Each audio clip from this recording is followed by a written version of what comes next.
Miami Condo Mondays is a live podcast on the first workday of the week at 4 p.m. South Florida time. The program features former journalist and current Wall Street consultant Peter Zaleski of the Miami Condo Investing Club and former lender and veteran condo broker Jenny Huertas of CVRRealty.com. Recorded weekly in greater downtown Miami, this 1-hour discussion will provide a refreshing and sometimes controversial perspective on the state of the South Florida condo market from a pair of seasoned real estate professionals who do not always agree. The program won't tell you what to think about the South Florida condo market, but will give you something to think about before buying, selling, taking listings, or financing units. This podcast is not authorized by the Miami real estate industry and will quite possibly annoy many of its figureheads. Welcome to this week's episode of Miami Condo Mondays, broadcast live on the social media accounts of Peter Zaleski and Jenny Huertas. Happy Monday, Miami. This is Miami Condo Mondays, a podcast about what's going on in the condo market in the Tri-County, South Florida area of Miami-Dade, Broward, Palm Beach County. What are we talking about today? We're talking about how prices are coming down in the Central Business District of Greater Downtown Miami. We're also talking about mortgage rates. We heard everything last week about how our mortgage rates were below 6%. 5.99 is where they came in. Guess where they are today? 6.12. We're also going to be talking about Dubai. Is Dubai as an investment place, is it now off the table because of President Trump's attack on Iran? And what does that mean for investors who maybe were parking their money in Dubai? Do they stand a chance of potentially pivoting away from the Middle East and coming on over to Miami? We're going to get into all of that today on Miami Condo Mondays. I'm Peter Zaleski. I'm a condo consultant, expert witness, founder of the Miami Condo Investor Club. I'm joined here by my partner, my co-host, Jenny Huertas of CVR Realty. Check out her website, cvrrealty.com. What's going on, Jenny? Happy beginning of March. Happy. I'm not sure about happy, but at least we're alive. The world is going crazy, so it affects us all. So here we go. Let's see what happens. We are, today would be the first week of March, and just 2 days ago, on this world is going upside down. So let's see how that affects our market. Yeah, we're going to see how it affects the market. Jenny, you know what else is going to affect our market?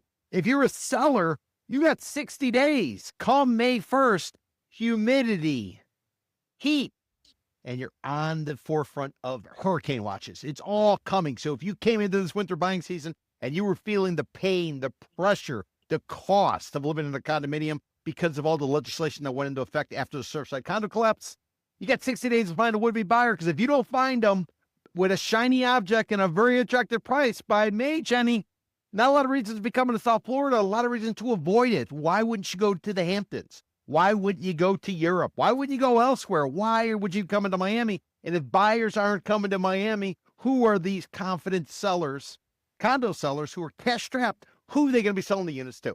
Jenny, 60 days, tick-tock, tick-tock. And I'm not talking about the Chinese app. I'm not talking about the app owned by Oracle. I'm talking about the pressure that's being felt right now and the anxiety that must be going through the minds of some of these condo sellers who are looking at that monthly maintenance fee and knowing it only goes up. Oh, yes, exactly. I think the anxiety from the sellers and a little bit of unknown for the buyers is creating on the delay, in my opinion, that is market is not moving as fast as it should be moving in this winter. So I predict that summer, even with the rain and the heat, is probably going to be busy for us. And Jenny, do you think it's going to be busy because some of these sellers, they had a last stand. They tried to get out in there in the winter. They thought they were going to get the price that they thought they would get because their kid's on the honor roll. Their other kid's great at soccer. Their significant other is good looking. Their job is the best. Are they going to have a religious moment as we start to get in the summer when they start to realize maybe all of that is a little bit of a mirage? Could we see the capitulation on behalf of some of these sellers? Because, Jenny, if you don't find a buyer by, let's say, May, nobody's coming back till September. There's a lull. A lot of the deals that got put on the board, those are based on the shopping that's getting done right now. When we hit February the 1st, we were on the other side of the winter buying season. Winter buying season, remember, goes from November through April. February 1st is the halfway point. Symbolic halfway point was a couple weeks ago when we had the Coconut Grove Arts Festival and the Miami Beach International Boat Show. So if you came in all cocky thinking that you had gold, maybe because you overpaid or because you were looking at Zillow and was giving some crazy estimate, now you certainly have to pivot. You have to kind of make an adjustment. Do you not? Yes. I'm not sure about religious moment because probably it's not going to be religious at all. Well, they're going to be It's gonna praying to be- somebody, praying to somebody that a buyer shows up who doesn't know what the hell they're thinking or what the hell they're doing, and they're going to overpay. Right. Unfortunately for sellers, the stats are out there. The numbers don't lie. And it's no way that people don't take a double take or look at things, closer look, comparables and things like that. So, you can lower your price as much as you can if you want to get rid of it. Some people stay in the market. Some people have no intention or no motivation to sell their properties and they're holding firm in some properties. I've seen that by experience. I put an offer that was to me, it was a decent offer, Yes. but the seller didn't think so. So he still had the property unsold. So see what happens. Probably my buyer is gonna start waiting for the market to come to him instead of he chasing the deal. Instead of him chasing the deal. And that's the thing. When the market turns, Jenny, when it's going one way, you got everybody queuing up. They're submitting multiple offers. They're hoping they're lucky enough to overpay. And then when the Yeah. market turns, the seller suddenly that had all this confidence and maybe they bought at that moment, they start to say, well, what the hell happened? So Jenny, what do? They blame the realtor. They say the realtor isn't marketing it. They say it's this, it's that, it's that, it's this. But what it ultimately comes down to is the fact that condos are commodities. It's rebar, it's cement. Maybe it's got some nice branding. You got a nice view, but at the end of the day, it is a commodity. Why would you overpay for a bag of chips? Why would you overpay for a gallon of gasoline? Why would you overpay for orange juice? Why would you overpay for anything? This is the part that seems to be a disconnect on behalf of sellers and buyers, depending on where we are in the cycle. And if you're on the wrong side of the trade, it doesn't end well. Yes, I think the mission for selling agents is to try to get the best price, and for us is to get the lower price. So that's where you go in this negotiation or war of prices. That sometimes even when a property has the plus, let's say it's the only unit that is available in that line, let's say, Yes. still even with that scarcity, people is not willing to pay what the other wants. So that's exactly what we are facing now. That's right. Well, I'll tell you what else we're facing. I'm going to share my screen right now. Jenny, remember, we're going to talk about the Central Business District. Why? Because we're doing a tour this weekend of the Miami Central Business District. So we'll get into that. We're also going to talk about the fact that interest rates, mortgage rates, they now went up because of the attack on Iran launched by the United States as well as with Israel.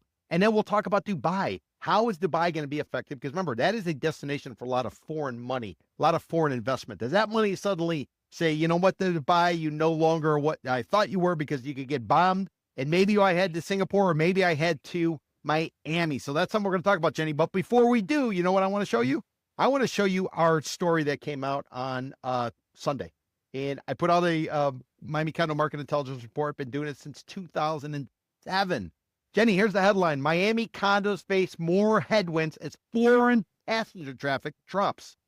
The first time since 2020. Jenny, what happened in 2020? The pandemic. The pandemic.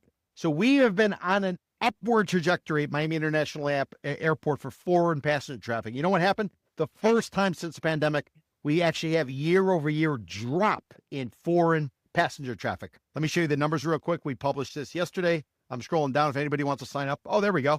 There's a nice little plug. Let me get that in there. This Saturday, we're doing a tour, a 3-hour walking tour of Greater Downtown Miami Central Business District. That'll be the area from the Miami River North to the General Douglas MacArthur Causeway, Biscayne Bay West to Interstate 95. It's a market with about 14,000 units or so, of which 4,000 are under construction as we speak. So the market will go from 10,000 to over 14,000, and many of those towers are currently under construction. So if you come up on the tour on Saturday, meet at 10 o'clock, it goes till 1, moderate pace, walk about 4 miles. Everybody gets a handout of a list of all the projects that exist in that area. I'll teach you how to analyze condos projects. So you'll learn, you'll get your steps in, and you're probably going to have some laughs because I have a dark sense of humor, and I like to kind of get into all the non-chamber of commerce talk. And I think a lot of people enjoy it. Not if you're a developer, you probably don't enjoy it, but everybody else, or if you're a seller and you're feeling anxiety, you might not enjoy it. But hey, come on out, see what's going on. And if you are a DIYer, bring you're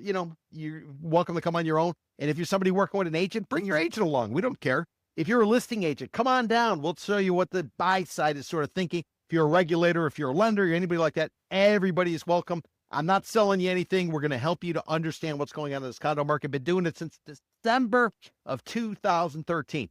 Jenny, let me continue on what I was saying about the airport. Oh, by the way, if you want information on the tour, go to miamicondo.club, or you can go directly to the ticketing agency, miamicondoclub.eventbrite.com. Jenny, let me show you these stats pretty quickly here. What we're looking at is international passenger traffic coming out of Miami International Airport and going out of and coming into. So this is in-planed and deplaned. It's effectively, I'd say almost split it in half if you want round trips, but not everybody's doing round trips. They're doing different things. So Jenny, in 2025, we did 24.85 million passengers. 24.85. You know what we did last year, 2024? 25.16.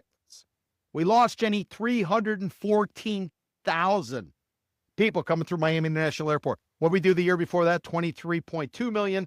2022, we did 21.4 million. 2021, we did 13 million. And 2020, 7.4 million, Jenny. Wow.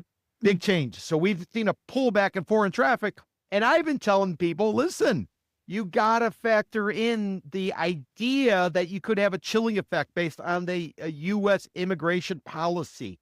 This policy where you have masked men walking around, picking people up, putting them in these places, flying them out, putting them in Alligator Alcatraz, which is a pop-up detention center located in the swamp in the Everglades. It's due west about 50 miles from Brickell Avenue and 8th Street. And I was saying, I think people are going to be afraid to come here, or maybe they're going to choose not to come here because they don't necessarily agree with what's going on. And traffic is down, Jenny, 1.25% drop. And more importantly, what's going to happen with FIFA? FIFA World Cup is going to be beginning in the summer. Miami is hosting some matches. So the question becomes, are people going to come here, or are they going to do like they did in 2025 and come at a slower pace? Jamie, we should have increased. If you look at this chart, and you might not be able to see it as well because you're on a phone, but basically in 2021, international passenger traffic was up 76%. The following year, it was up 64%. Year after that, it was up 8.5%. Year 2024, it was up 8.4%. We should have come in another 8.5%, which would have put us at 27 million passengers. You know what we did? 24. People aren't coming at the same pace. It's not a big number, but it could be a tell as to what the future is. And why is that important? Because the Realtor Association came out with a report, Miami Association of Realtors. They say 52% of foreign buyers, 52% of pre-construction buyers are coming from abroad. And you know where they're coming from? Latin America. 86% is coming from Latin America. And according to the Miami International Airport numbers, they're not coming at the same pace. So what do you do if you're a developer? What do you do if you're a cash-strapped seller? How do you deal with this if you were somebody banking on the FIFA World Cup and any kind of money it's going to put in your coffers at a time when affordability is an